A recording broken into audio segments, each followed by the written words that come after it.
Hey guys, welcome back. Today we're going to be actually making a dice using the mold that we made last time right here. I've got a little bit of white here, and I'm going to be adding this black glitter to it. We're going to be mixing it in this little cup just because we're not making a whole set. We need the scale, of course, and of course our resin. So step one, put the cup on the scale, and then just start adding your resin. So you're just going to go ahead and grab your resin here. I use Unicone Art. I'm not sponsored by them in any way, shape, or form. I just like their resin. So I go ahead and measure out 5 equal parts of part A and then part B. So you got the resin and then the hardener. Again, not sponsored, just really like the resin. I've tried a couple different kinds. This kind I find usually doesn't give me as much problems with bubbles and whatnot. Alright, and then once I've got my 10 grams total, so it's 5 parts equal of the resiner and then the hardener, I'm going to go ahead and mix it up. Just, mix it up as best as you possibly can. I don't worry about any bubbles that you can see right there because I've got the vacuum chamber. I'll show you guys that right here. So you can go ahead, and this is hyper time. This is definitely sped up a lot, but you can see all the bubbles being pulled out, and then towards the end there, it doesn't get nearly as aerated. I'm gonna add a little bit of this white to it. You don't need a lot, you really don't. Again, mix that up. Not too worried about adding bubbles into the mixture because I'm going to put it back in the vacuum chamber. If you own a dog like I do, sometimes you're gonna get fur in your resin. That's okay, you just gotta pick it out a little bit. I add little bit by little bit. Make sure you've got a shop towel or a shop paper towel and some kind of cloth that you can keep handy with you. You can see here that's kind of the color I'm going for, pearly white. Mix that in there. I'm gonna throw that back in the vacuum chamber for a little while, but you just that's the kind of color. Just test your color before you pour it in. If you don't like the color, do something to change it or find something else to do with the resin. I'm gonna add the glitter right here. You don't need a lot of glitter. I actually added some red to it because I didn't like just the black, so I added some red to it, which changed the color of the resin a little bit. So now we've got that kind of pearly color to it. I'm gonna throw it back, like I said, back in the vacuum chamber, pull all the air out, sped up a lot, and then release the vacuum, and you've got your resin. There you go. Almost completely air-free. There's gonna be just little micro pockets of air, but that's fine.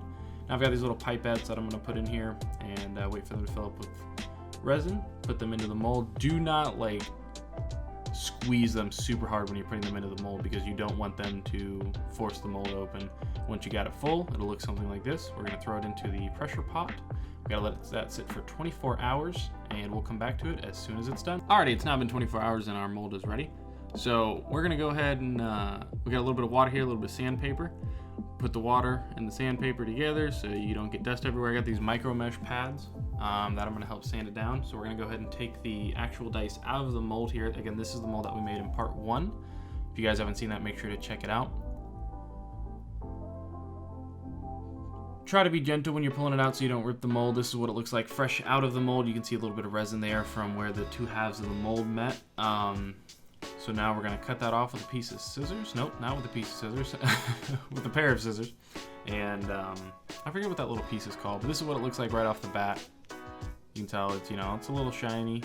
Not looking too bad, but we can clean that up quite a bit. I'm not too happy with how the glitter came out, but it's not a bad look, I don't think. It kind of goes from super light to super dark. But we're going to go ahead and clean this up a little bit. We gotta just start sanding, and this is honestly the longest part of dice making. Is you just gotta sand.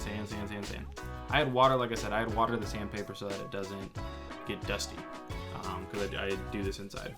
But this is 800 grit sandpaper that I'm starting with here, and then you can see the micro meshes on the right side. Actually, we're gonna take a look at the dice. I forgot I added this part. We're gonna take a look at the dice. You can see that it's super scratched up, and you think it's a little offbeat to use sandpaper, but you can see as we're going to go through the micro meshes that it's going to clean up quite a bit. I'm just going to run through it here. My total list of micro mesh pads that I use go from 1500 grit all the way to 12,000 grit. This is after, I want to say, the 2400 grit. So you can see, still rough. Other sides are still shiny, but we're going to fix that as we work through the pads. It's going to get shinier and shinier. You just gotta sand, and this is, like I said, this takes the longest just because you got to do each side of the D20. D4s aren't as hard to do, D12s aren't as hard to do, but D8s, D10s, those take probably the longest because you got so many sides. You can see how sped up this is from how quickly my hand is moving, but you just gotta sand. I think right now I'm on, yeah, the 6,000 grit. I'm moving on to 8,000 grit. You can see here if it'll focus. I always have trouble with this camera focusing. I don't know why. You can do it. There, oh, there you go. You can see it doesn't look nearly as bad now. Like you can tell it's not as shiny as the non-sanded parts, but we're about to fix that up because we've still got 8,000 grit and 12,000 grit to go, and then we're gonna polish. So that's the 8,000 in the blue there, and then the 12,000 in the pinkish purple. So again, water on the sandpaper, and you just start sanding, sanding. Rinse and repeat over and over each side. This is what goes into making each one of these dice by hands.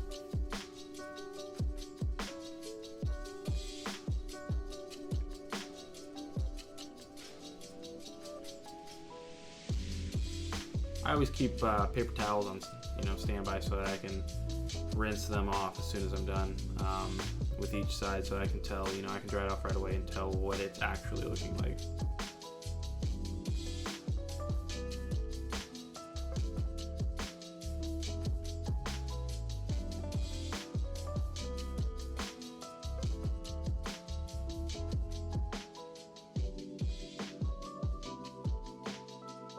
So this is what the dice looks like after we're done with the 12,000 grit. You can see that it's basically as shiny as the rest of the die. It can still be better, it can still be improved a little bit, but overall it's not looking bad. We're gonna polish this up, like I said, just a little bit. We're gonna get it nice and bright and shiny. As soon as we're done with it, you won't be able to tell that it wasn't just a free, like a prime dice. I don't know what to call it, like an actual, I don't want to say an actually made dice because obviously we made this, but this is my polishing wheel I got here. I got this from Harbor Freight for like $3, the wheel, and then some blue polishing compound I got for like $2 at Harbor Freight. I just put it on a drill. Could go better, but it's not too bad. So you can see there, it's pretty shiny right here. If you're lazy, you could stop right here, or if you just don't feel like going further, you can stop right here. But if you really want to take it above and beyond, you're gonna get a little bit of this what's it called? I think it's like headlight compound or something. It's supposed to make your headlights clearer, I think. But you get a little bit of that on a micro powder, on a microfiber towel, and you just rinse and repeat over and over and over. And then you brush it off with a little bit of water, a little bit of toothbrush, Mr. Miyagi, little tiny circles, let it dry, and then brush it off, and that's what you're left with. So you can't even tell really which side had the little piece out of it. I know what that's called, I can't think of it. This is how you paint. You just put a little bit of white paint on the numbers there, and then brush it off with your fingers. If you're afraid to get your fingers dirty, you're not going to be happy. But this is our completed dice. So that's what it looks like fresh out the mold, with the mold that we made, like I said, in part 1. Thank you guys so much for watching this. Whatever you guys want to see in the next video, let me know down in the comments below. Hope you guys enjoyed. See ya.